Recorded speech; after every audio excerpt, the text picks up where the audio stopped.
expert on that rabbit hole, then I think it kind of helps.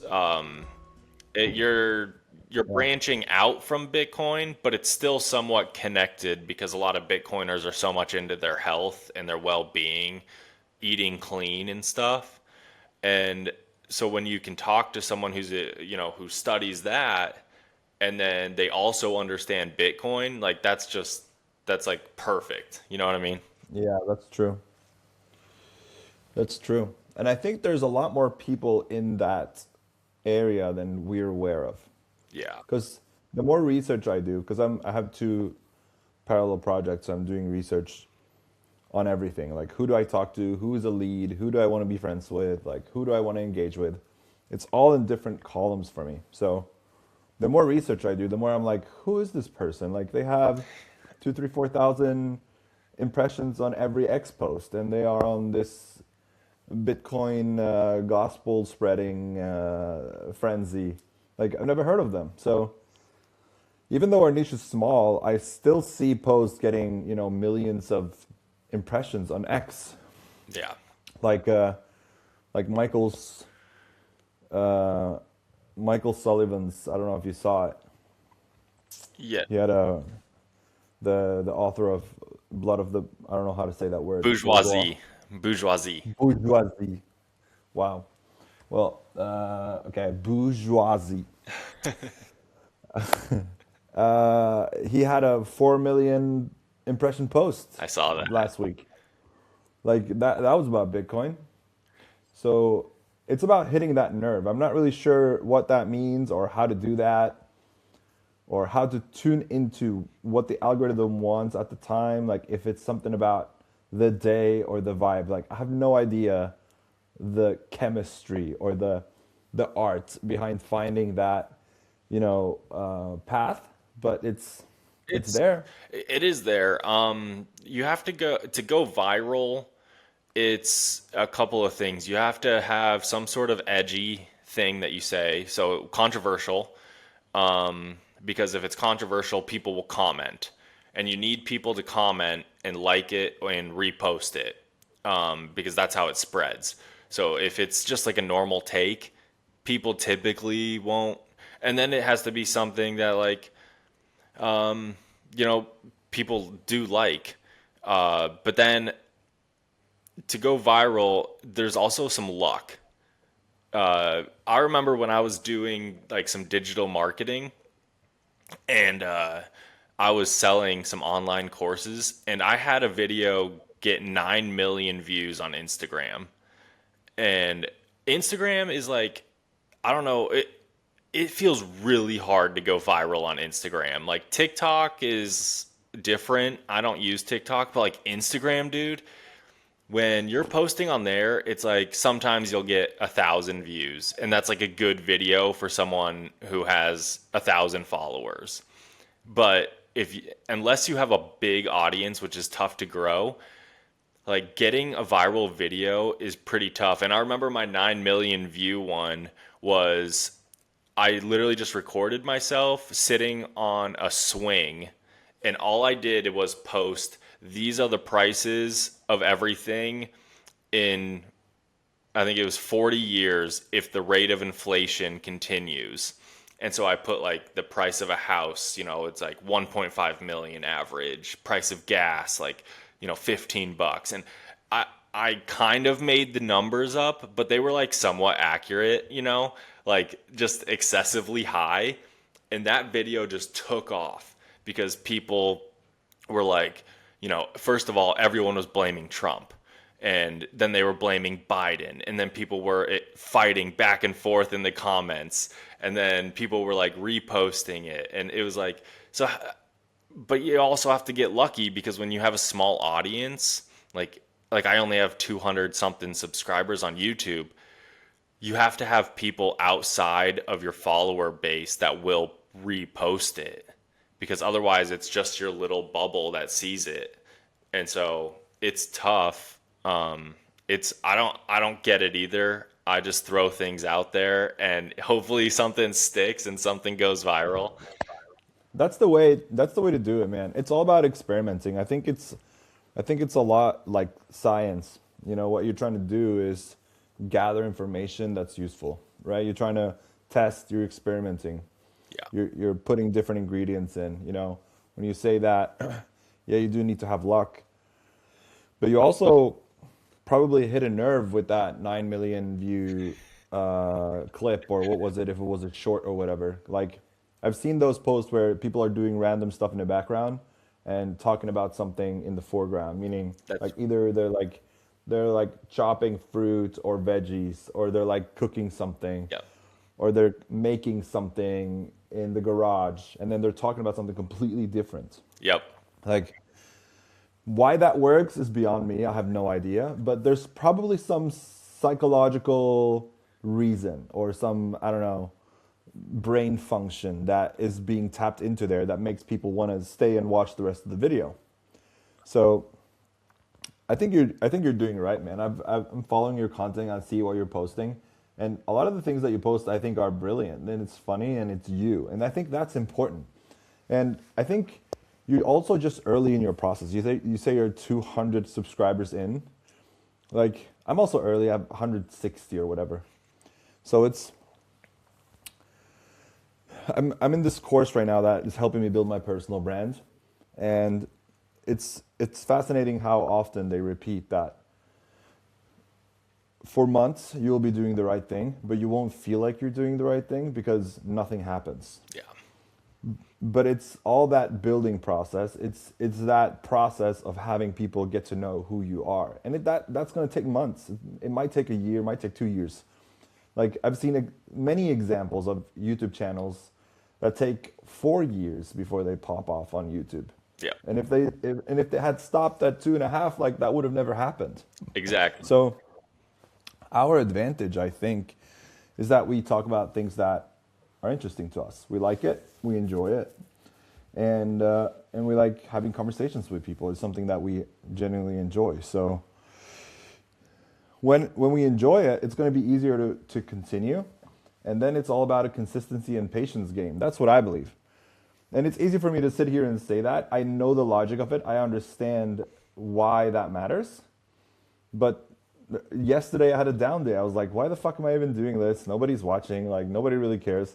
But then we're going to have these roller coaster emotional journey that it's going to make it hard. It's going to make it tough. It's going to make it, I don't know, feel like we're not achieving anything. But at the same time, people are listening. People are seeing us post regularly. People are noticing who we are and getting to know how we think and who we are as people, right?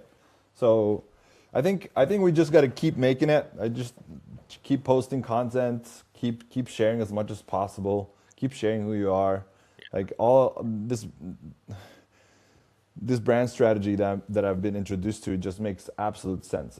It's comprehensive, but it makes sense, like, that you have a target audience. It makes sense that you have a brand voice, and you have different sorts of content that you produce and that you make that help you navigate all the different types of content you can make, and what kind of stories and how to tell stories. Like, we're not doing something easy. We got to remember that. This shit is hard. Like, it's tough because it spans across such a huge area. It's not just, we're going to make informational pieces about what Bitcoin is. Like, that would be technical. It would be straightforward. It would be formal. It would be boring. Yeah. Some people like that. Some people like that. And it's, I don't know what part of the Greek ethos, pathos, logos that is. I keep mixing them up. But if it's only one of the three, then, nobody's going to follow. If you got to have all three for people to see, the big umbrella that your personal brand really is. And I think you're actually doing that. I just think you need to keep going. Yeah, I think it's consistency. You have to keep going. Yeah. I took a course on digital marketing too, and it was a lot of the motivation was like, just like what you said, in year 4, their YouTube channel or their whatever video got popular, and then they started getting recognition, and then they started making money, and then it was like, oh, they're an overnight success. It's like, no, they spent 4 years building that.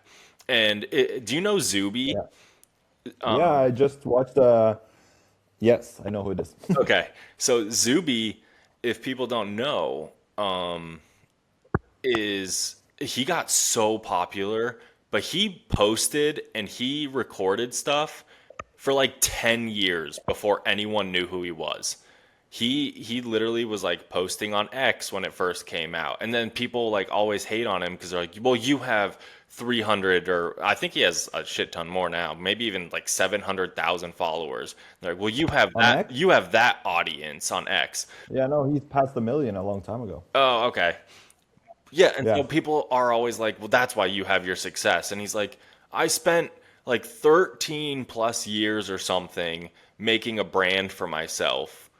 Like that's not easy to do and showing up, like showing up every day sometimes like that mindset where you're just like, dude, no one's even listening. I don't even care. Like, why am I Yeah. doing this? This sucks." It's There's a quote that I like remembering, that I feel like I should have in front of me somewhere at all times because it's just true. Because I've not because I've lived it, but because I've seen it so many times and heard stories, and it's pretty simple. It's nothing happens, then everything happens. it's like gradually then suddenly in Bitcoin, you know? Exactly. It's like Exactly. you're just building. And honestly, I think the biggest thing that's helping me is not looking at or trying not to compare myself to other people. That's really tough when you start looking at other people's pages who started, maybe a year before you or 6 months before you or 2 years before you because you're like, man, look how many followers they have. Their videos are getting so much more than mine. Like it's such a bad thing to like look at other people's like success and compare it to yours because that's just it's only gonna put you down. It's It's like totally true. yeah. I think that's a really good mindset to have. I was just looking up this quote: "Comparison is the thief of joy." Is that what it is? Theodore Roosevelt. Yeah. It's attributed to Theodore Roosevelt. And not only is the thief of joy, but everybody is on their own journey.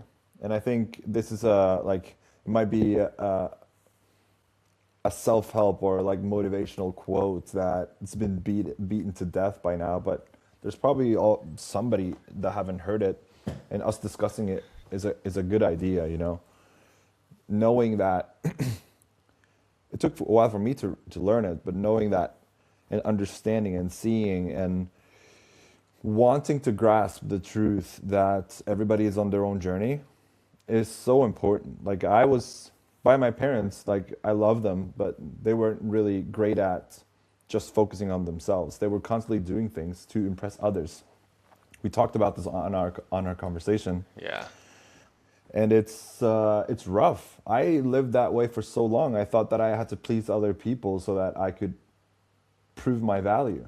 I'm still getting off that. I'm still catching myself, comparing myself. I've done it with you, and then I've done it with so many other people. It's like, look at all these impressions this guy's getting, and he's posting all the time where he's getting all these ideas from, and like, you're on a different journey. Yeah, it's similar, but your path is only you, and I think you already understand it. You've really said it in your own words. It's only you against you yesterday. Yeah. Yeah, it's So it's that's it's just that's like awesome. it's just like any journey, like a fitness journey. Like someone starts off, already right here, and then Yeah, and you compare yourself to them, but you're starting down here. And it's like, no, they've already been working for, X amount of months. Like they've already got discipline, and then you show up to the gym, for a week and you think that you're gonna be fit and look good naked. Like, no, that's not how it works. Like, it takes years sometimes of yeah, discipline to like yeah, build that conviction and that habit. And it's like, it's a grind, man. And it's with everything, like showing up every day to do it. And so that's what I'm yeah. working on. It's like, even my posts on X, I'm like, sometimes I'm like, I don't know. I say such stupid stuff sometimes. I think it's cool because it's you. I like reading it. I like interacting with it because it's you. I feel like you're sharing who you are, and that's what the whole thing is all about. Like I'm just trying to make connections with other humans. So even if I don't know, you can call it stupid if you want. For me, it's just authentic to who you are, and that's what I want to see. You know? Yeah, it's like the art of not giving a fuck. It's like sometimes Love I that got to book. practice that where it's like, I don't care. Who cares what people think? Like, yeah, sometimes it sucks, especially if like someone popular or like famous, says something to kind of like shoot you down or they disagree with you. You're like, damn it, maybe I shouldn't have said that. And then you're like, but who cares? They're just a person too. Like, Yeah. I had my last post that went semi-viral was Michael Saylor just gave me the ick, and because Saw I that. was listening to Danny and Michael Saylor, and I was like, I didn't like the way Michael Saylor spoke, and so I said ick because I was like, oh, that someone's gonna comment on the word ick, and of course, like 20 people were like, my teenage daughter says ick, and I was like, that's exactly why I said it, to Yeah. make you comment, and and then I was like, but I don't want to. I don't know.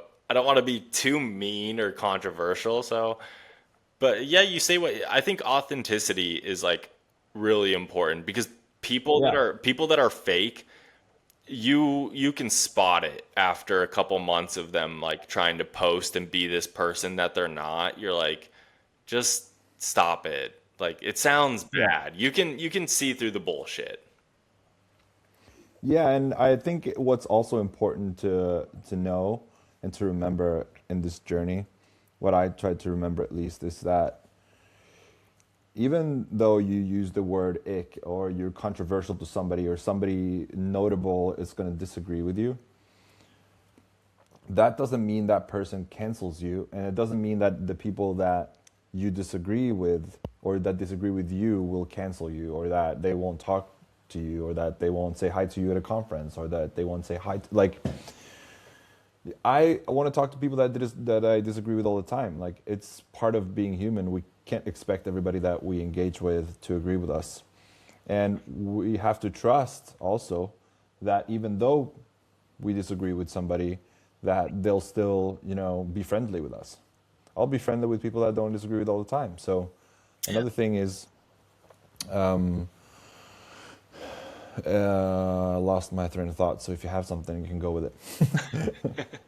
No, talking with people that you disagree with is, I think, really important because it helps you grow. If you're not a person that will like sit there and hold a grudge, if you're someone that actually has an open mind and you're like, holy crap, like maybe I'm wrong.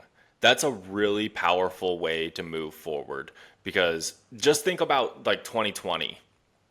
I I literally lost friends over that because of all Yeah. the controversy.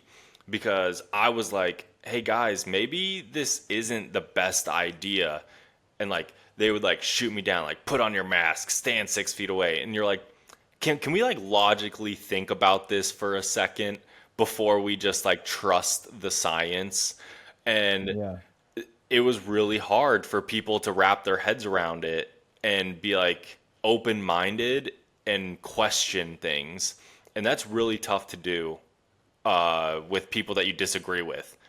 Like if you're a diehard, like political stuff is the easiest to compare this to. Like if you're a diehard Trump or blue no matter who type person, to if someone mocks what you think, you automatically get defensive. It's like you see red and you just want to fight.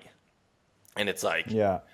no, what if what they say actually has some validity behind it? Like what if, you know, um I don't know, let's just take Greenland right now. Like that's a pretty big topic, like Trump, buying Greenland. And it's like, well, there's actually some grayness in there. Like maybe it's not the best idea for this reason, and then maybe it's a good idea because of this reason. Like there's so many ways to like think about it, and instead of just shutting up, focusing on, the one alley that backs up your own thesis. It's like maybe talking to people that have a different opinion instead of in your own echo chamber is a good thing. And Yeah. I think the same is true for Bitcoin, because we are so much in our echo chamber. Like if you talk about Bitcoin on Twitter and all your followers are Bitcoiners, that's all you hear.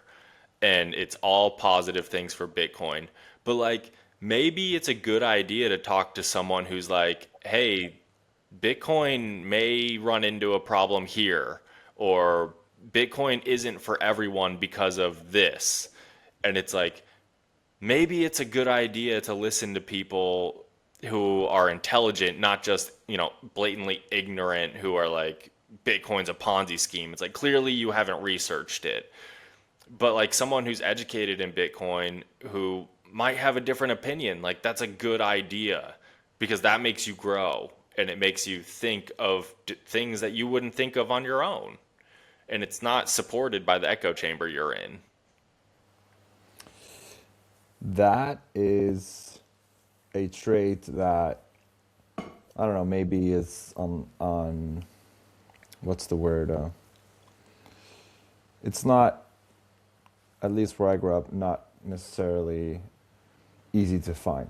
You know, being able to have that mindset that you just presented. Yeah. Where I grew up, we were all like, "Oh, you just gotta, study something and get really good at it, and then when you know everything, there's nothing more to learn." So you become this rigid.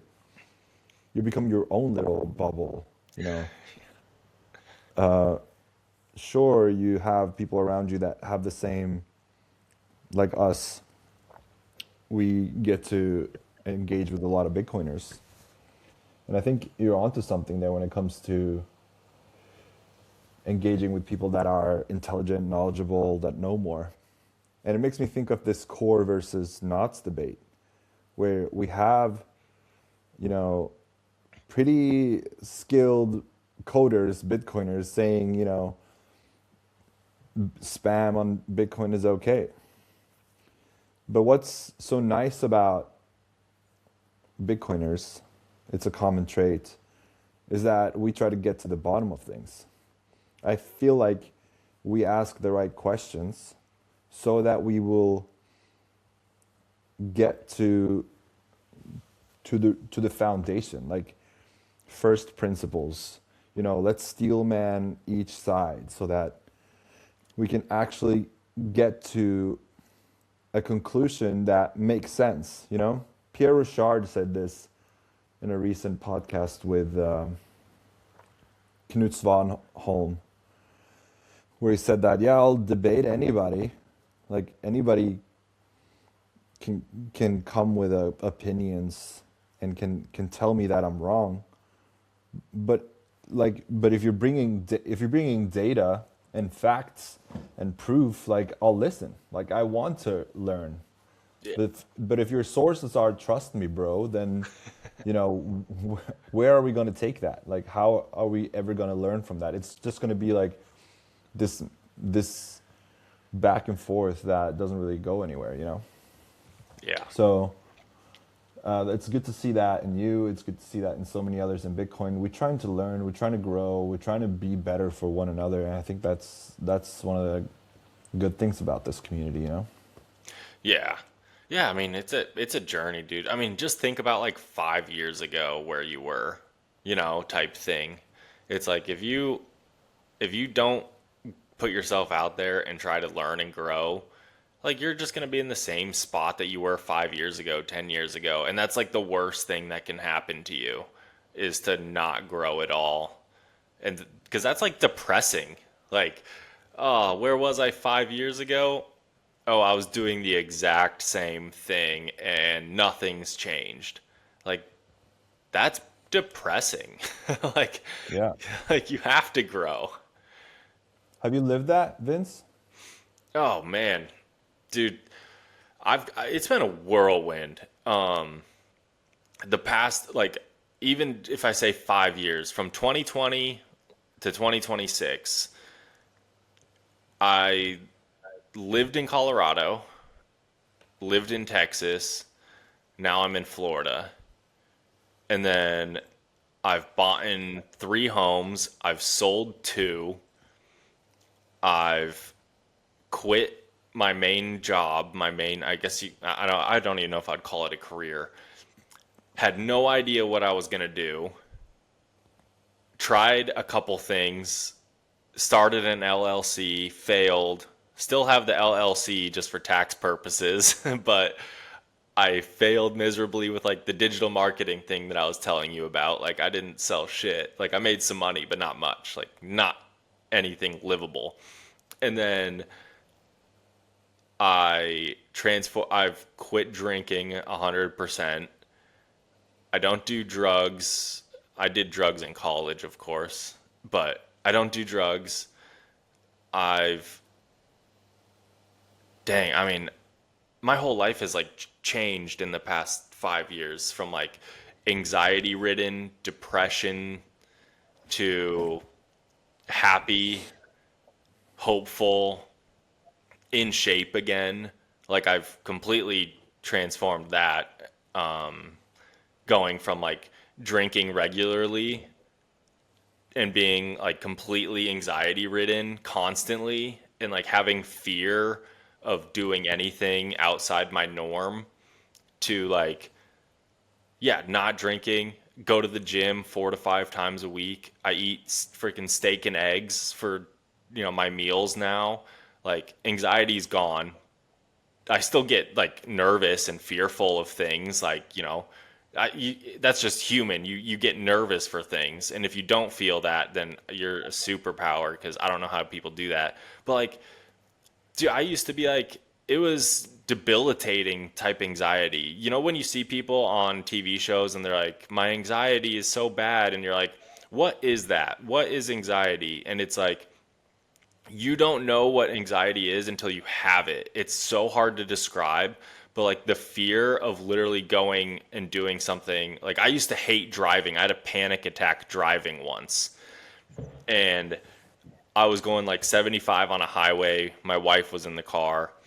I had a panic attack and I felt like I lost control of my body. It was like the scariest thing. So I hated driving after that because I was so scared that it was going to happen again.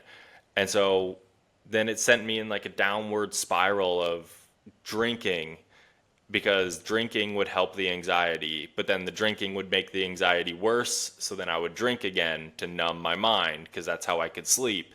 But then it wrecks your sleep because you're drinking. And it's like this downward spiral of like awful things that I was going through. And all of that has like completely flipped around in the past 5 years. Like it's gone from not being happy to like I wake up happy.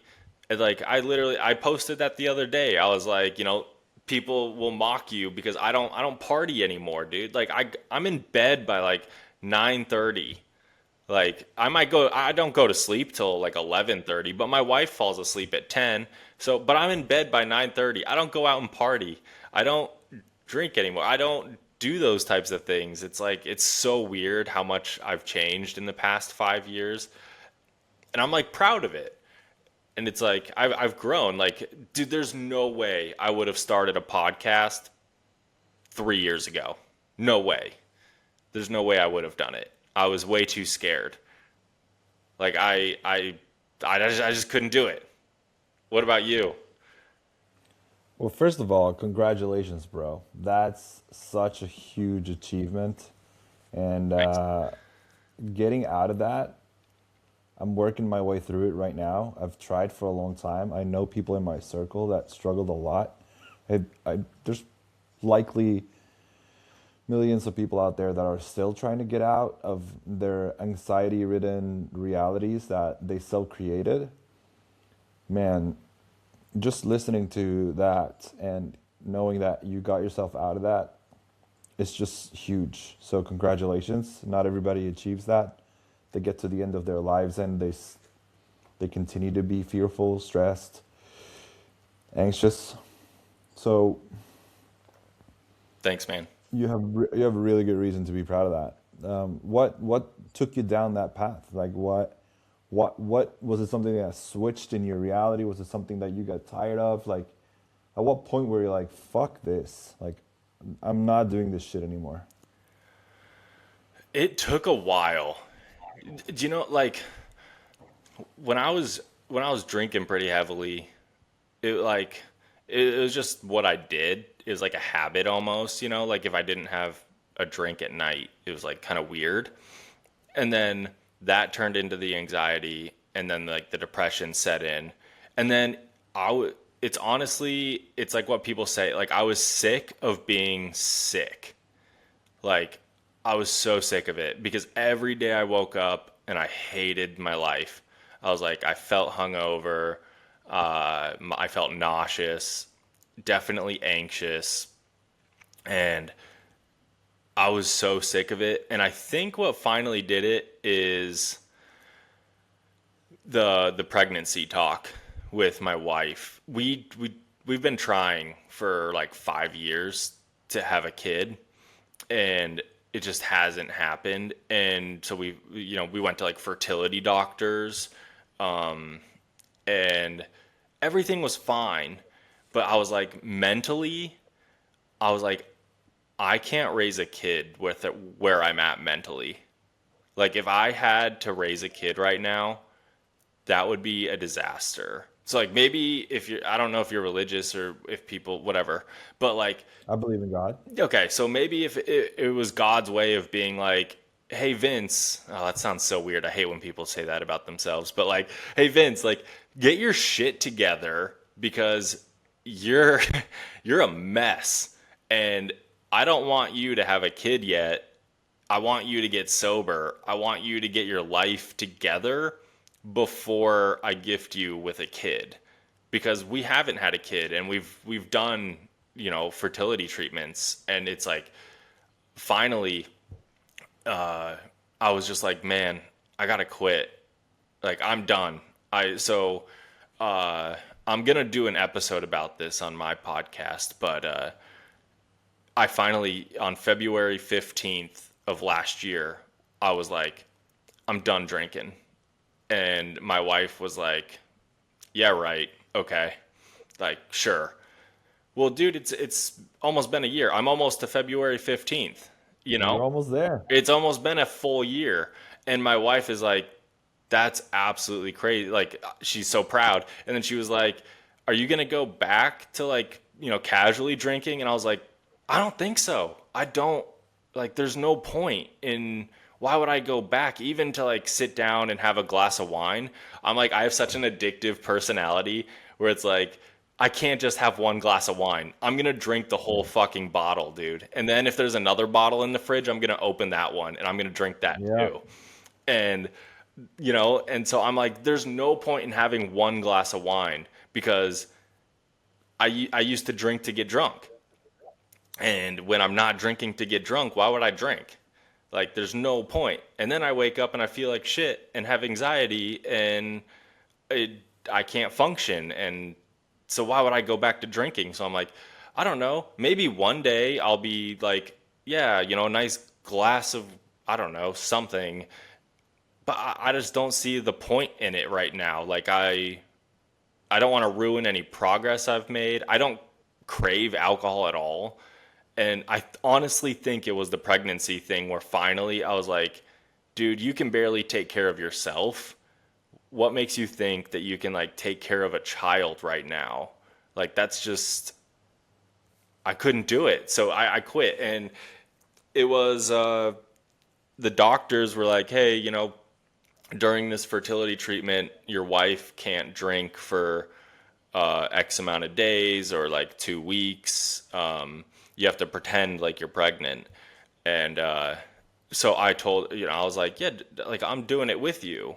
That was kind of what kicked it off. And it happened to be like February 15th. And I was like, I'm done. And then after that time period, I was like, no, I don't think I'm going to go back to drinking. Like I'm going to keep going. I kind of set like little goals. I was like, I'm going to go a month. And then I was like, I'm going to go 6 months. All right. Well, maybe I'll just go a year. and just see how I feel. And now I'm almost to a year, and I'm like, I have no desire to go back and like start that rabbit hole of like tearing yourself apart. So, sorry, that was a long one. That was a long answer, but yeah, that's That's essentially totally what cool, it man. is. We're just talking. There are no limits for anything here. I love it, man. That's amazing, and I'm so happy for you guys. And I hope you achieve what you're trying to get to. Are you getting any longer in that journey, or? Dude, fertility treatment is it's a bitch, man. Yeah, is she on the IVF thing, or? Yeah, yeah. So we did IUI, which is baby steps to getting to IVF. So we did 3 cycles of IUI in Houston when we lived there, and all 3 attempts failed, obviously, because otherwise I would tell you I had a kid. And then so those failed, and we were like, why is this failing? Like, what's going on? And then my wife, finds out that she got a job interview in Florida, and so we moved to Florida, and we were like, we put the whole baby thing on pause because of the move. And I was like, I needed her to de-stress. She was so stressed in Houston. Like sometimes she would come home crying, and I was like, this is not a good situation. Like this is not good. She needs to relax. So we put baby making on hold. Took a couple months, and then we went back to fertility treatment here in Florida, and we've done. Luckily, her work pays for some fertility treatment because it's really expensive. Like we've done 2 full cycles of IVF, and the first one failed, and we were like, man, like that's so depressing. But we only had one egg. So if you don't know about IVF, they like extract all these eggs, and then they put my sperm and they fertilize the eggs, and some of them don't last, and then uh, other ones have like weird chromosomes, so they discard those ones. If you want, you can keep them if you want, but then you discard those. We only had one good egg the first round, and we did they implanted the egg, and the pregnancy didn't hold, and we were like, man, that's depressing. It sucks. So then we go through and we did the second cycle, and this time we have 4 eggs. So that's pretty good compared to last time. Last time we only had one, so now we have 4. Well, we did one implantation already a couple months ago, and that one didn't hold either. And so that was our second failed attempt. And I brought up the whole her work covers IVF thing because it only covers 2 cycles. And so now they're telling us that our cycles are like it's over, like they're done paying for it. And we've already spent, even though they cover most of it, we've spent easily over 10 grand on this, on fertility treatment. And if we didn't have her company helping us, we would be 30 grand in easy. And I'm like, man, so now insurance is telling us like, hey, your benefits are up. We have like 3 more eggs, and they're telling us it's going to cost like 7 grand just to do another egg transfer. And I'm like, wait, we have other insurance. And so right now we're switching IVF clinics because the one right across the street from us, we're so sick of them. Like their scheduling, they've just been a disaster. And so we're switching fertility clinics, and we got a new insurance policy this year. So we're literally in the middle of it right now, dude. Like we're still dealing with the whole IVF thing. We have 3 eggs in a freezer literally across the street, like a mile down the road. Wow, And I'm like, wow. so we're trying like really hard to get pregnant, and it's not working, and it's extremely frustrating. I can imagine. I can imagine. That's really, really frustrating. Yeah. Yeah, but we're really optimistic. Like we're very hopeful. Cool. That's good. that's important, I think, to keep that optimistic mindset. I think that plays a bigger role than we in our modern society are used to, say, applying. We don't really necessarily believe in quantum physics and how the energy that we emit and that the energy that we, I say, produce within us has an effect on everything. And I'll be praying for you guys. Appreciate it. I'll Yeah, for sure. And hopefully more people we can share this, and in a few weeks we'll get more people to do that for you guys. And yeah, just keep at it. Hopefully you'll find a better clinic, and hopefully you'll get some help from other insurance companies that will help you out. I really hope that for you guys. Thanks. Yeah, dude. Every every person that I talk to that has kids, I get really curious, especially if they're young parents. I got to talk to Anthony and Danielle, Bitcoiners. You probably, if I Luna? show you the, yeah, Luna. Okay. They have three kids, and I'm always curious, their perspective.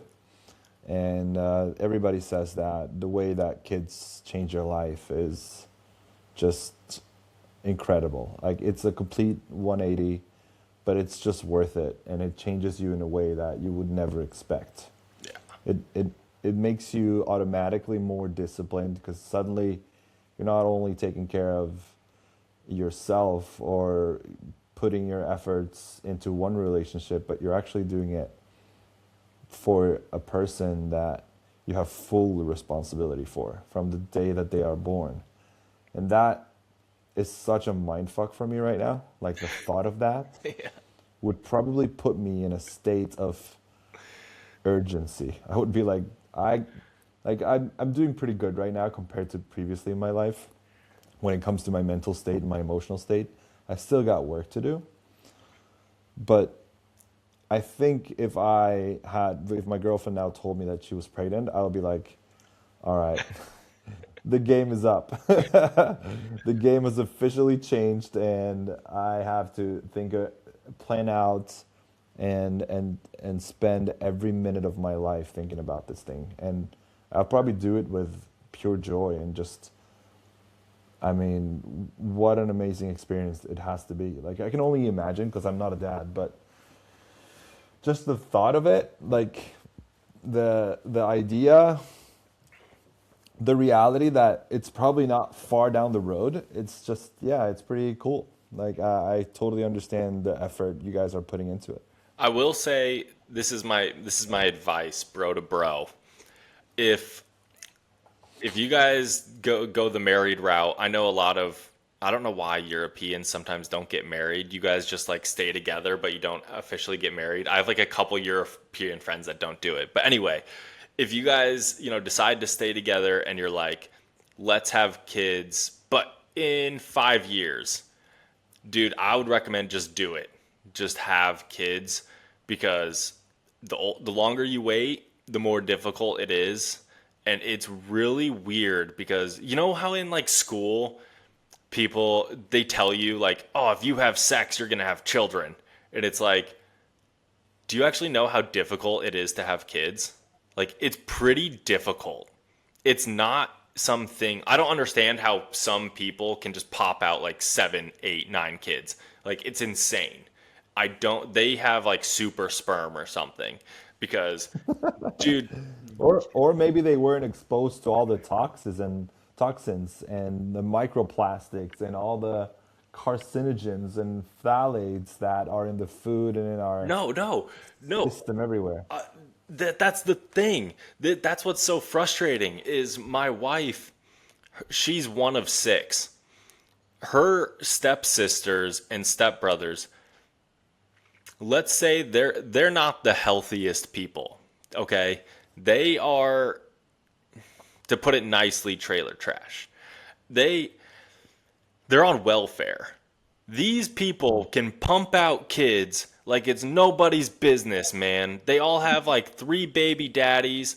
They pump out kids. Like one of them's on meth. I'm like, bro, how are these people pumping out kids?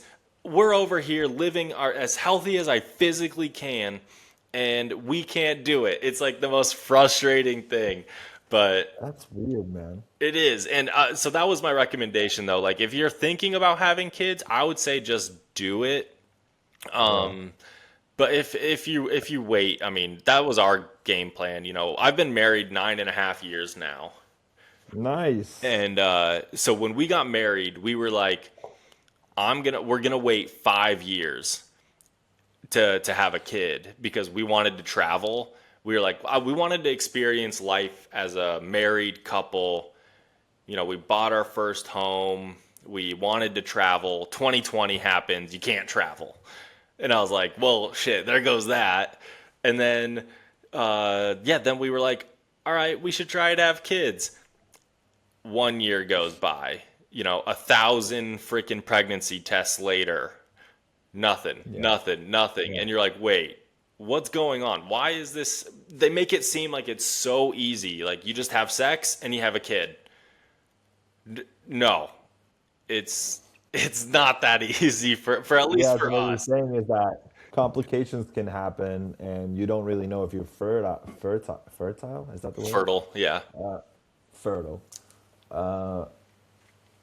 So what you're saying is like the quicker you start, the quicker you'll know about any difficulties or challenges or barriers. I don't know the word to use here, but that'll make it harder to have kids. So that it makes sense, yeah. Yeah, I For mean, me, I'm like right now. For me, it feels like I need a little bit of a more stable ground, both emotionally, mentally, and financially. Because, yeah. yeah, for sure, we're Bitcoiners and we understand the value of putting your money in a currency that isn't debasable. Is that a word? If not, I just made it.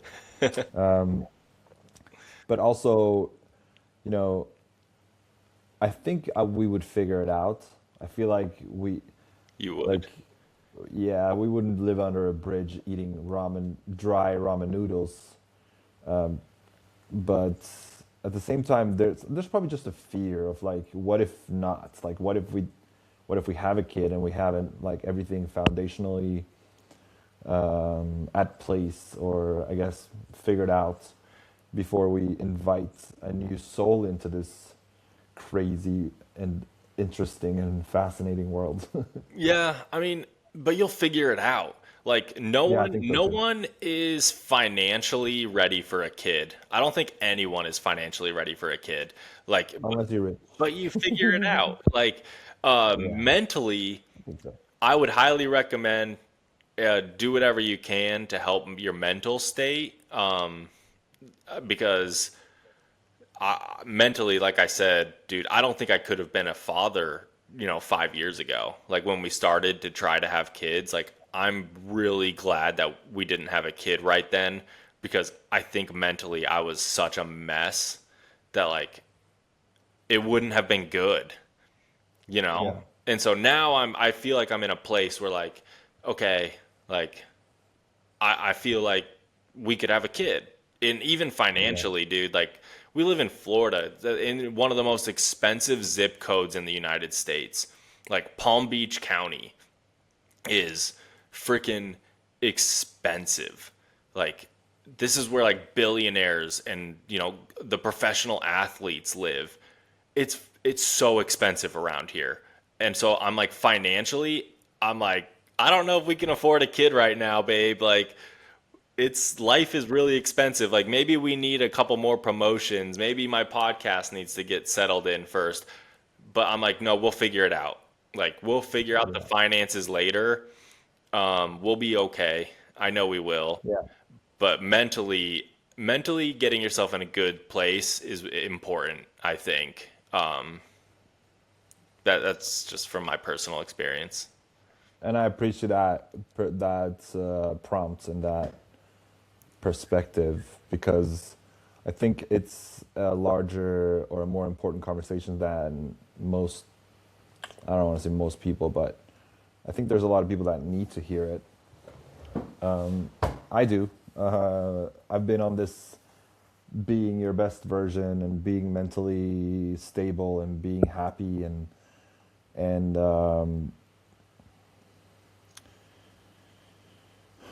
as good as you can be for many years. I would say the first post I had about this on my social media was probably around 2000 and, I don't know, 16, probably 10 years ago, or almost 10 years ago, where it's probably more because I started reading self-help books when I was 18.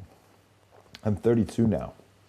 Like, I've been on it, but my struggle has been finding the not finding anything really, but as you are telling about yourself, I had issues with addictive traits and an addictive personality. In addition, I had the challenge of dealing with the Jonases, as I was talking about in our previous conversation, that my mental framework was I need to please others so that I can be valuable. So when I read self-help books, I didn't see it as, hey, these are great things for me to apply to my life.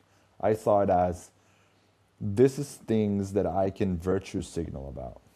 Oh, So I spent years virtue signaling about, look at all these things that I know about, and this is how you should live your life. And I haven't I have considered going back on my Instagram and just like deleting everything because I felt so embarrassed about who I was. Like obviously I've grown and I'm a different person now, but I'm glad that each time that I've had that impulse, that fearful impulse that somebody is gonna check my previous stuff and be like, this guy's full of shit, which I was at the time. Probably to a degree I still am, but I think I pruned away most of it. um, that is something that has been one of my biggest challenges. It has been that structure, is that discipline to learn something and then apply it consistently so that I can see the fruits of that, wisdom. I don't know how many self-help books I read. Holy shit. I probably like 100 books. I'm not over exaggerating. If I showed you the amount of books that I have, I'm not in my house. This is not my bookshelf. Um, um, there's so much of it. Like if I was in a mental emotional state at the time, I would probably be somebody like Stephen Bartlett. I don't know, Burnett. I don't know his last name. I don't know. I would have some sort of self-help, personal brand, which I was on the way to build it, but on the foundation that I wanted to be seen, not I wanted to give value, produce value, help other people. It was more like I needed to be seen. I needed the attention. So that was a struggle, man. It was a real struggle to not only become aware of that and come to terms with the reality that I had done that for so many years without really noticing or anybody telling me, or like I was just oblivious. Not 100% of the time, because I think partly I like people, I like humans, I like talking to people. I like seeing people succeed. Like a good underdog story, it like hits my heartstrings, like for real. Like whatever sport I see, like that's why I like the New York Jets. They suck, and that's why I'm like I want to see them win, because I think that story is going to be so cool to tell when they actually succeed. Like when I watch Formula One, I'm like, I want to see that rookie do well, Yeah. So it's not purely, in the past at least, it wasn't purely that I wanted the attention. I also wanted the legacy of helping others, which is again, selfish. So that, to open up about that, that was my struggle, and it was for a really long time. And my mind has switched now. Now I'm trying to talk about things that are valuable to others more than I want to be seen for this. Obviously, we're all to a degree selfish. We want to achieve things. We want to live our lives in the best way that we can, and we have dreams and we have goals and we want to reach them. And I think that's healthy. Like there is a part of us that needs to be selfish. Like it's only us that's going to live our lives. So I think it's okay to do things for your own benefit. But if that benefit can also be spread around, shared with others, it's value that is helpful to others, then I mean we're doing, the mission is bigger than ourselves, and I think that's a good thing. And I feel like that's what I'm doing now. I feel like that's what you're doing now, and I think we're on the right path. We just got to keep going, and I think we are in the niche that is important to us as well. Like we've gone an hour now talking about everything but Bitcoin, but it all is related to Bitcoin. Like I love that. Like, it was so refreshing to have a conversation with a Bitcoiner that has nothing to do with like fiat money. And I feel like these conversations can be so repetitive sometimes. We're asking the same things, like we're saying the same things over and over again. Sure, that's a good thing, because what's tried and true is tried and true, and that's what it is. It's good to repeat those things, but at the same time, it was really refreshing to have this conversation with you. Got to know you a little bit better about your personal struggles that doesn't have anything to do with money necessarily. Your wife and you, like I'd love to talk more about that too at a later time, of course. I don't know how long time you have now. We're, as I said, an hour in, so yeah, that's the end of my rant, I think. No, man, I don't care. No, I agree though. Talking about like I don't care how long we go. It doesn't matter to me. Cool. I kept today pretty open. Today's my day where I was gonna edit videos, so I'm good. Nice. Cool. And go to the gym, of course. Gym is non-negotiable for me these days. Even if I just go to the gym and do like 30 minutes walking on the treadmill, like at least I made it to the gym. Uh, but no, I think what you were on a good point there, like self-help and stuff, like the whole virtue signaling thing. I think it's also important. I kind of got selfish in my growth. Like I said, I stopped kind of caring what other people think, but that doesn't mean you have to be an asshole to people. Like you don't have to be a jerk. Like I still care what people think because I still want them to be happy and I still want to be liked and relatable and all this stuff. But I'm more authentic. Like I'm myself now. I'm not trying to please other people. Like when I type things out on Twitter, I don't post things because I want someone's attention. I post it because it's on my mind. I might tweak things to make it more, potentially to go more viral, like we were talking about at the beginning, but it's still me. Like it's my thoughts. And I think being selfish is sometimes healthy. Like it's okay to say no to things that Yeah. you don't want to do. If you spend your whole life trying to please other people, you're never going to like please yourself. You're never going to be, happy necessarily with yourself. There's things it's a balance. You have to find that balance. And I think I'm still trying to find it. It's really weird of like saying yes to everything, but also like take care of yourself. There was a really good podcast I listened to where someone said, if you fill your calendar up with work and you put your vacations in the slots where you don't have work, and but you don't necessarily plan the vacation, you're just like, oh, I have a 3-day weekend, but I'm not going to plan anything. Something else will take over that time.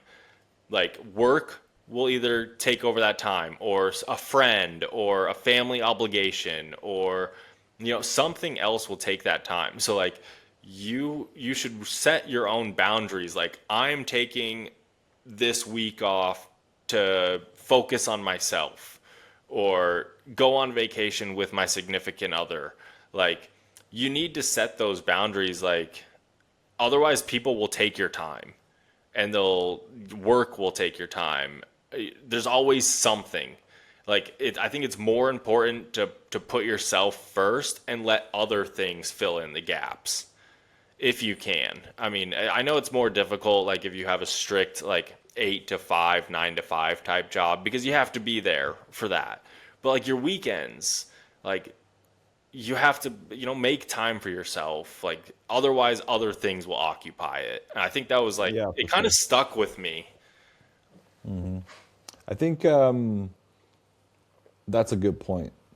Like something is gonna happen that hour you're not planning, and I'm saying that so that I hear myself say it. Because when I'm off, I'm more like whatever happens, right? But I'm like that's not entirely true either because I don't have a regular job either, or is it either? English is my third language. I don't know. Either, either. I depends on what part of the United States you are, I guess.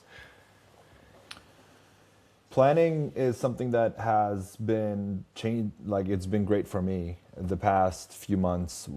Prior to that, I would just, okay, I had a goal, I knew what I needed to do, so I just sat down and I did it. But when I put up a schedule, I'll be like, okay, I'm going to work 90-minute chunks, and then I'll have 15 to 30-minute break in between each. And every break, I'm going to do something that has nothing to do with the work to do. I'm not going to be on my screen. I'm not going to be on the phone. I'm going to either go for a walk or I'm going to have a conversation with my girlfriend or I'm going to like do something that has nothing to do with work. And then I'm going to do another 90-minute chunks. And I try to do 6 hours to 8 hours a day, depending on, yeah. That has been great. Like if I do any more than 90 minutes each work chunk, I get distracted. I start looking at other things. Like that planning thing that you're mentioning has been great for me. And the reason I've never done it really is because I've never been able to stick to it. So I just thought it would never work. But the reason I wasn't working is because my work chunks were so long. Like I'd be like, I'm gonna push out 4 fucking hours of work here now, and then hopefully something's gonna happen in that 4 hours. But when I'm more specific about it, like things change, and when I do it in chunks that are manageable, then yeah, of course, it's been great for me. So I think that's something that I'll continue to do, of course. Yeah, and that gym thing, man, that reminds me that I need to call the gym because yeah, I that's something that I've wanted to start for so long and haven't been able to. It's all about choices and priorities. I'm absolutely aware of that. Why I'm not being able to stick to it now, it's obvious becoming clear to me that my system isn't manageable. So yeah, how long have you worked out? How long have you been on that journey? Well, so I obviously I played sports all the way through high school and college. I ran track. Same. I ran track in college. So like all through then you have a very like rigorous workout Yeah. schedule, lifting weights, sprinting. And then when I graduated college, I kind of got fat because I didn't want to work out anymore. So I went from, being like a skinny track kid, like 6'2", 165 pounds, to I was over 200 pounds and no muscle over the course of a while. And then I've been like such an on and off person with the gym. And you always hear about people that are like, almost everyone is like this. You go to the gym for like 2 months and you're on this really good path and then you stop. And then because it goes down to 3 days a week, then 2 days a week, then one a week. And then all of a sudden 2 weeks go by and you haven't been to the gym. And so this full time that I've been consistently going to the gym at least 3 times a week. I hurt myself for a little bit. I like tweaked my neck and stuff. So during that time, I would only go for like a walk, which is like count it. That's better than nothing. It, Yeah, for it's sure. it's been, I want to say, consistently 3 to 5 times a week. It's been 7 months, six Nice. to 7 months of just going to the gym consistently. And then I also changed my diet, like I told you. Uh, I I really saw have, some photos of you that you look great, bro. Thanks. I'm gonna post one on February 15th, my 1 year anniversary of no alcohol. Yeah. I have a picture of my wife and I, or it's of me, but we were stand up paddleboarding, and I look skinny as shit. Like I was not healthy. I was like my chest is sunken in, and I thought I was kind of healthy, and I see the difference now from going to the gym consistently 6, 7 months to that picture, and I was like, holy crap, dude! Like going to the gym consistently, you don't have to spend a ton of time. Like literally, it doesn't have to be anything crazy. Just like going, get your butt to the gym. That's the hardest part. Once you're in the gym, you'll find the little motivation in your head, like, as Joe Rogan calls it, like his little bitch voice. It's like, don't be a bitch. Like, you know, Yeah, I've heard him say that many times. yeah, like just push yourself. Like, Yeah. sometimes the Oh the no. best. Oh no, did I lose you? I don't know. The best workouts I've had are when My I Wi-Fi don't want to dropped? go to I the think my gym. Wi-Fi dropped. Hello? I might have lost you. I don't know. Hello, hello, hello. You're frozen. Am I frozen? Oh, my Wi-Fi is fine. Oh, are you there? Yes. All right. We kind of froze there for a minute. Yeah, we did. I was just saying some of the best workouts I've had are when I don't want to go to the gym because that's when you need it. Oh no.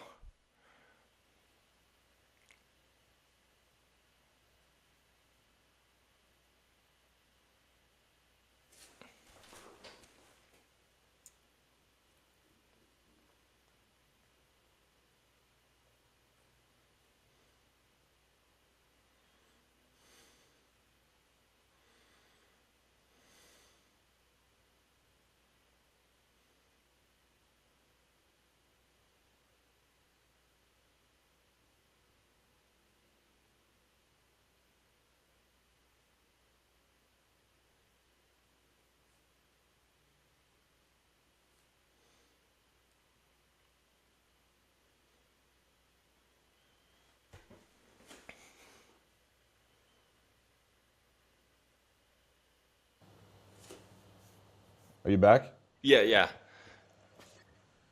I don't know Cool. if Yeah, that I was don't know what happened. some. Sometimes it could have been my Wi-Fi too.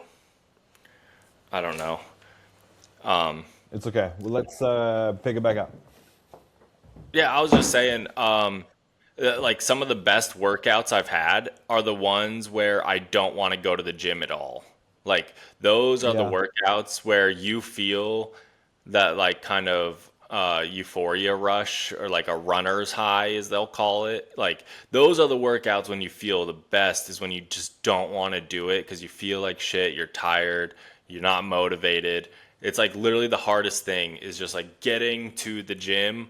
Once you're there, you'll do something and you'll feel better. Uh, That reminds me of a story that I read in the book Atomic Habits by James Clear. It was this guy that was trying to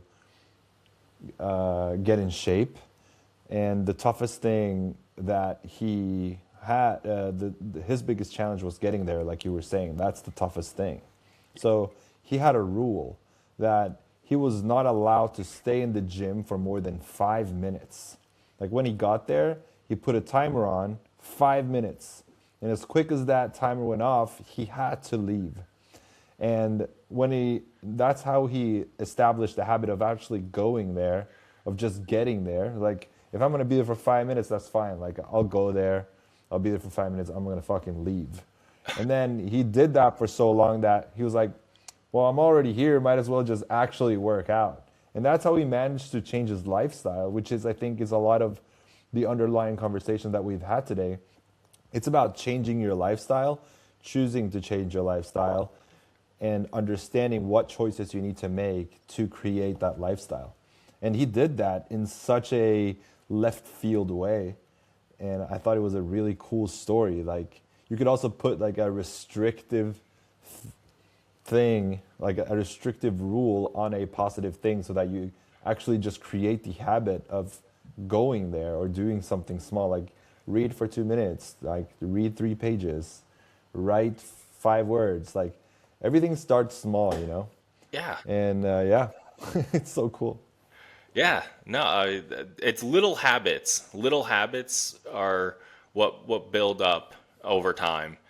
I mean, it's the little choices, and people will say, "Oh, well, you got lucky," or like, "Oh, you have a great metabolism," or they always find an excuse, and it's like, no, just little habits. Like maybe don't eat that full bag of potato chips at 9 o'clock at night.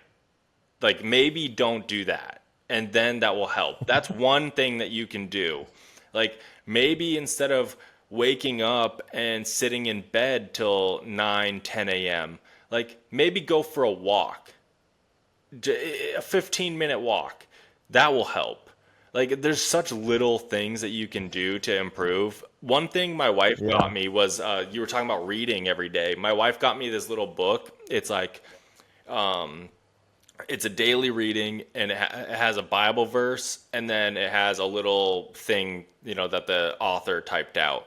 And it's just like a little motivation, or like, how you should live your life type thing. So almost like a self-help. And I've done that for the full year. And so now I'm starting it again because we just started 2026. And I was like, it's kind of nice to, like, you wake up, you read a Bible verse, and then it's like something positive. So like you try to start your day with something positive instead of that's a good opening your goal. phone and going to the news app or going to Instagram where it's programmed to make you angry so you stay on there longer. Like maybe don't do that. Like maybe before bed, don't doom scroll. Like of course I do Yeah, that, but there's little things that you can do that just like improve your happiness, and then you yeah, realize what's important to you and what's not important to you. yeah. I think that's a good way to go about it. Say you say like, yeah, I doom scroll, but I bet you used to doom scroll more than you do now. Well, now So now maybe I yeah, no, that sorry, I interrupted you. But it's now totally cool. Go ahead. but now I doom scroll, but some of my best posts are me at nighttime. I will type them up at night and I won't post them. I'll save them because I'll be sitting there, wife is asleep, TV's off, and I'll be kind of scrolling, and then I'll just have a thought and I'll write it down right before bed. And those are sometimes like my best thoughts. That it pisses me off because I also have my best posts when they just, oh, I just had this idea, type it out, and then I review it for like 10 minutes, and that's the one I get 50,000 impressions on. But the ones that I sit for 4 freaking hours typing it out, thinking it out, who is my target audience, what emotions do I want to emit, or what do I want to elicit? Like that's the one that gets like 500, and it pisses me off so much. But it also doesn't, because it's nice to know that ideas that just pop up in my mind can actually gain traction and that are interesting to others. That's a good thing. Um, but when it comes to that habit formation approach, I wanted to tell a little story. Yeah. I met an old man when I was backpacking in Asia in 2018. Late 2018, I met him. His name was Jimmy. And this guy was 75, 76 years old. He looked a lot older because he had been an alcoholic for 45 years, probably more. I think he said 60 years because he said that he had started drinking when he was 15. And by the time he was 40, he was a bottle of vodka and 6 beers was his daily consumption. Holy shit.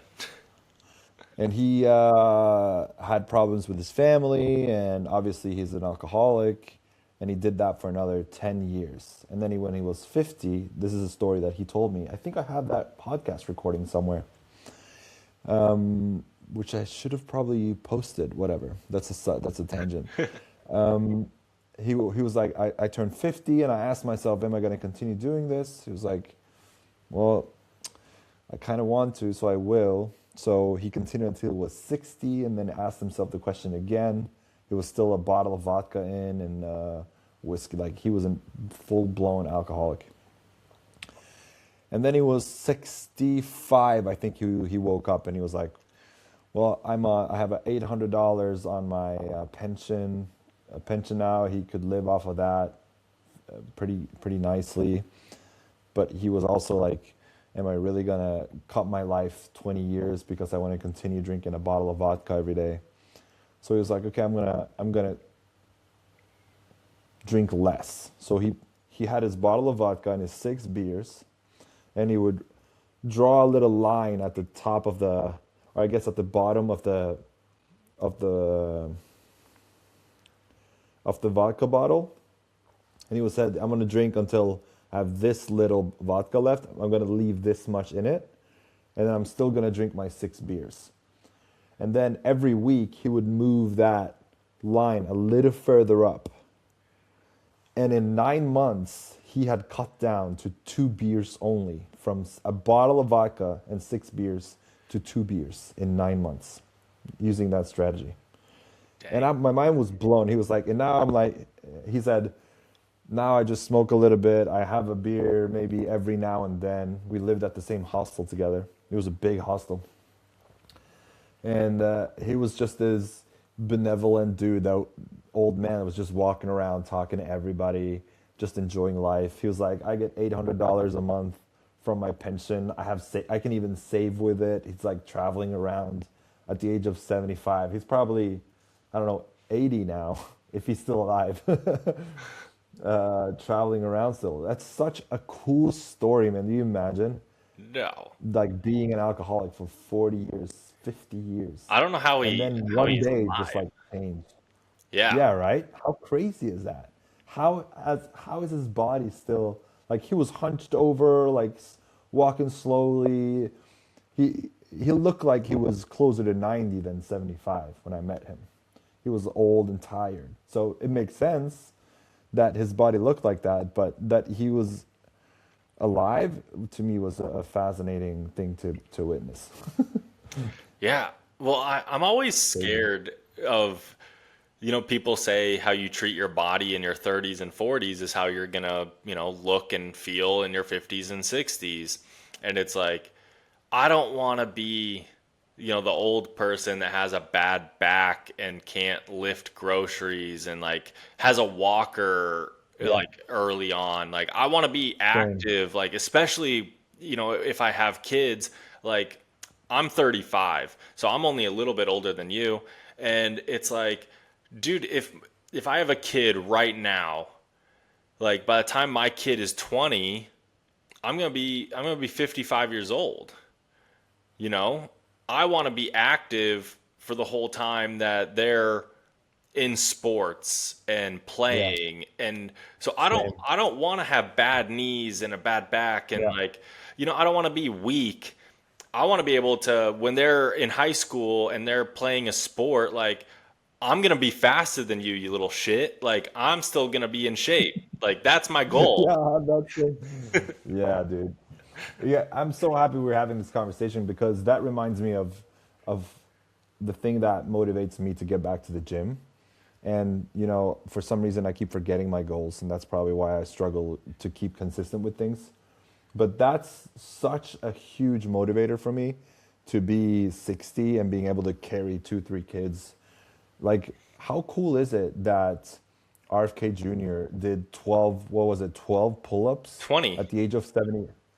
How crazy is that? That is so freaking cool, man. I know. And that is like the last thing I want, like what you were saying, like not being able to play with my kids or be out of breath or anything that gives me a reason to give them an excuse for me not being able to play or run or whatever that has to do with their activities. Man, I failed. So I'm really happy. I'm really, really happy we had this conversation today. Yeah. The first thing I'm going to do when we hang up here is get myself a membership, and I'm going to get going again, man. And I think I'm going to stick to that 3 times a week Do it. goal. every time I get back on the horse, like I don't know how many times I've been back on this horse, but every time I'm like, I'm gonna go every day. I'm gonna do at least 30 minutes. Like that's not manageable. I've already tried that, so I'm gonna try to stick to 3 times a week. How do you go about it? Do you do like Tuesday, Thursday, Friday, or Tuesday? Well, like how do you plan it out?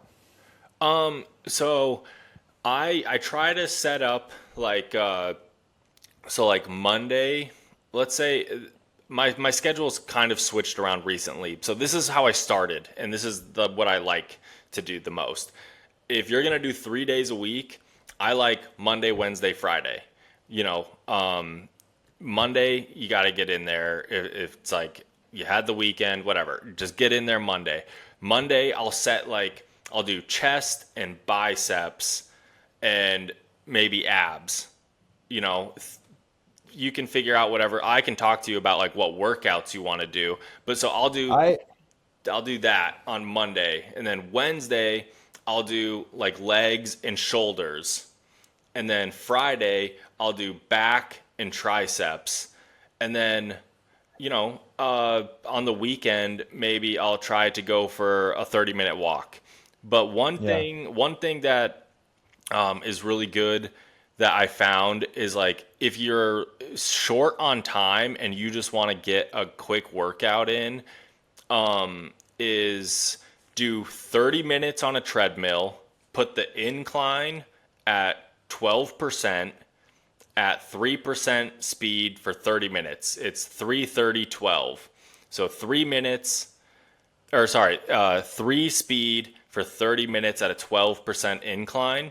You'll burn calories at that, and I swear, like doing cardio like that is so good for your brain.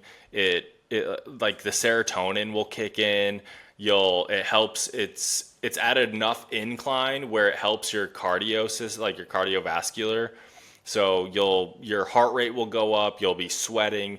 It's like such a good workout if you have a crunch time. And then if you want to try and lift weights, I like to do the chest, biceps, legs, shoulders, back, triceps type thing. So then you hit every muscle group throughout the week.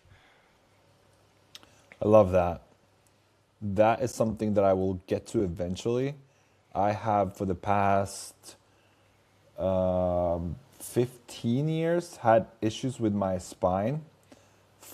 The 3.5 to 4 years ago, I went to the chiropractor for the first time. And every week since the treatment that I got, I've been better and better and better. I'm not fully recovered yet, but I'm not in pain anymore. And that's why I feel like I'm ready to get back into it. That's probably one of the reasons that it is taking so long as well, is because I wasn't paying attention to my spine when I get back on the horse, and I was like did the schedule that you just mentioned. I just want to hit everything in my body. Yeah. My main focus should be core right now. I think I should get like a strong core, because that's not something that when I first exercised, I've never like focused on it. So Monday, Wednesday, Friday makes a lot of sense to me. Yeah, you get a rest day in And there. yeah, and I also think it's a good thing to specifically do core, because I think you can do a lot of variety on just core, right? Oh yeah. Like if I think about it, yeah, like there's a ton of different. You could probably easily do 3 hours of general core strengthening a week, right? Shouldn't be that hard. With varied exercises, so it doesn't get boring. Yeah. Like I think I want to focus on that for like 2 to 3 months in the beginning, just to know that I'm not going to fuck up my spine again, because I've spent so many years like fixing it, and it just stresses me out thinking that like one motivated pull or push is gonna fuck it again. I will Like, say oh, I can do another 3 kilos today, and then fucking, it's all back to what it was. I'll say this because I'm not like some health expert in the gym or anything. I will say this though, because I injured my shoulder, and when my arm like got really weak, my right arm, And so like bench press, I could barely push any weight. It took me like a solid 2 months to like regain full motion and stuff. When you go back to the gym, do not try to compare yourself to someone else, please, because you'll go in there, some dude next to you or a chick will be next to you. She'll be doing more weight than you, or he will, and you're going to feel like a little bitch because you are just now getting back to the gym and you're going to think, I need to lift heavy weight. Don't do it. Do not, Yeah. don't do it. Like when I went back to the gym for the first time, dude, I was benching just the bar with like literally 5 or 10 pounds on the bar because my arm got so weak. Do you know how embarrassing that is in a gym where men have like 2 plates and they're like sitting there like repping and they look all jacked, and I'm sitting there struggling to get up 65 pounds. And it's like, don't compare yourself to those people. Literally, a great thing that you could start is like walk on the treadmill and then do some sort of yoga. Do like a 15-minute yoga core thing. There's so many YouTube things that you can do. Just type in yoga core 15-minute exercise, and like they'll put you through a core like little workout, and then you don't have to worry about like you pushing yourself to a limit where you're going to hurt your back, because as soon as you hurt your back, you're not going to your motivation to go to the gym is going to go away again. So don't overdo it. Do baby steps. It's frustrating because you're not going to see results very fast, but you have to take baby steps, otherwise you'll hurt yourself again. Full circle there, Vince. We talked about not comparing yourself in the very first stretch of this conversation, and now we're back at it about an hour and a half later. Yeah. And I think it's a great way to put a little wrapper on it. I really appreciate you taking the time once again to talk to me. I'm really happy that I'm getting to know you a little better, and I'm stoked to continue interacting on X. And once again, what a nice thing to be able to have conversation with Bitcoiners that doesn't have to be about Bitcoin or money or fiat or central banks. So yeah, this inspires me to not only get back on the horse when it comes to exercise, but also think more through what sort of questions that I asked in these conversations, that even though, our common denominator is Bitcoin, there's so many things about life that I'm interested about, Yeah. and that I want to know more about, not only about you, but all the people that we also interact with and often see on social media. And yeah, so once again, I appreciate you, and I hope one day we'll get to travel to the same conference, or I'll come visit you where you are in Florida, and yeah, we'll have some fun. Absolutely, man. No, thank you. I appreciate you, bro. All right.